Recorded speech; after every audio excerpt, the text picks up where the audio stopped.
Dagsa pa rin ng mga mamimili sa mga Kadiwa store dahil sa abot kaya at sariwang mga produkto. Si Noel Talakay sa report live. Noel?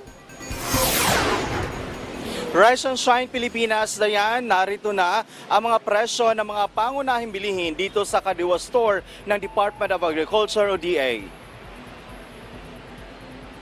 Mas mura pa rin ang 10 piso ang kilo ng talong sa Kadiwa kumpara sa mga palengke. Ganon din ang ilang gulay tulad ng ampalaya na tiga 115 pesos per kilo dito sa Kadiwa. 80 pesos per kilo ang pechay, 30 pesos ang kalabasa at 55 pesos naman sa sayote.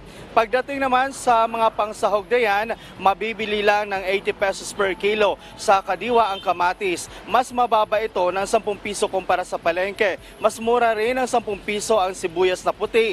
Halos magkapresyo naman ang sibuyas na pula sa Kadiwa at palengke. Mas mura ng 20 pesos ang kada kilo ng luya dito sa Kadiwa. Mabibili naman ng 150 pesos ang lokal na bawang dito.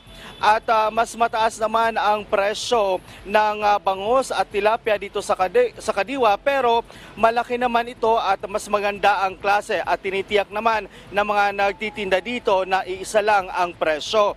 Pero mas mura naman yung galunggong para doon sa mahihilig sa galunggong, nasa 190 pesos per kilo lang ito. Habang sa palengke naman ay mabibili ito ng 20 hanggang or 200 hanggang 280 pesos per kilo sa palengke. Yan lang munang update ng mga presyo dito sa Kadiwa. Balik sa iyo, Dayan. Maraming salamat sa iyo, Noel Talakay.